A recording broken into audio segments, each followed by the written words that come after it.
Այդ չնեղանակ, բայց մի բան էլ պետք է ասեմ այդ եկեղեցականների մասին, որոնք այսօր Լևոն Տեր-Պետրոսյանի կաթողիկոսին այցելելուց հետո հայտարարություններ են տարածում, որ այսօր Հայաստանի առաջին տյար Լևոն Տեր-Պետրոսյանը այցելեց կաթողիկոսին եւ իր աջակցություն լսեք 2008 թվին դուք Լևոն Տեր-Պետրոսյանի դեմ եք խոսացել, Սերժ Սարգսյանին եք աջակցել, ընդունել եք կեղծված ընտրությունները եւ հարամել եք այս պետության ապագան։ Դուք հարամել եք այս պետության ապագան, եթե դուք կանգնեք ժողովրդի կողքը, եթե դուք թույլ չտաք մարտի 1-ը, իսկ եկեղեցին 2008 թվականի մարտի 1-ին կարող էր թույլ չտալ, որ Ռոբերտ Քոչարյանը կրակեր ժողովրդի վրա։ Դուք դա կարող եք ու դուք դա չեք արել։ Եթե դուք դա անեիք, 2013-ին Լևոն Տեր-Պետրոսյանի մանդատը կավարտվեր, սիրում եք Լևոն Տեր-Պետրոսյանին, չեք սիրում Լևոն Տեր-Պետրոսյանին, մենք այսօր կունենայինք համ ավելի արժանապատիվ երկիր, համ ազատագրված Արցախ, համ միջազգայինորեն ճանաչված Արցախի միջանկյալ կարգավիճակ, համ ազատ սահմաններ, համ ավելի մեծ տնտեսություն, մենք այսօր կլինենք լրիվ ուրիշ երկիր։ Եվ դուք եկեղեցականներ, դուք 2008 թվականի մարտի 1-ին դուք չեք եկել հրապարակ եւ չեք կանգնել Լևոն Տեր-Պետրոսյանի կողքը։ Հետևաբար այսօրվա ձեր այդ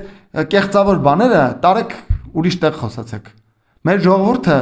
հավի հիշողություն չունի, էլի, որ տենց հիմա խոսում եք, ձեր դրել եք ձեր երազած տղու տեղը։ Դուք, ես պատասխանատու ասում եմ, 2008 թվականի մարտի 1-ին, եթե կաթողիկոսը գար եւ կանգներ ժողովրդի կողքը եւ Լևոն Տեր-Պետրոսյանի կողքը, մենք այսօր կունենայինք լրիվ ուրիշ երկիր։ Ուղղակի Տեր-Պետրոսյանը այդ մարդը չի, որ ձեզ դա հիշացնի, մի հատ էլ գա sense չափալաղի ձեզ։ Տեր-Պետրոսյանը ուրիշ մակարդակի մարդ է, բայց դուք իմացեք դուք ով եք։ Գալու է այդ օրը, երբ որ մեր ազգը լիովին հասկանալու է ով է Լևոն Տեր-Պետրոսյանը։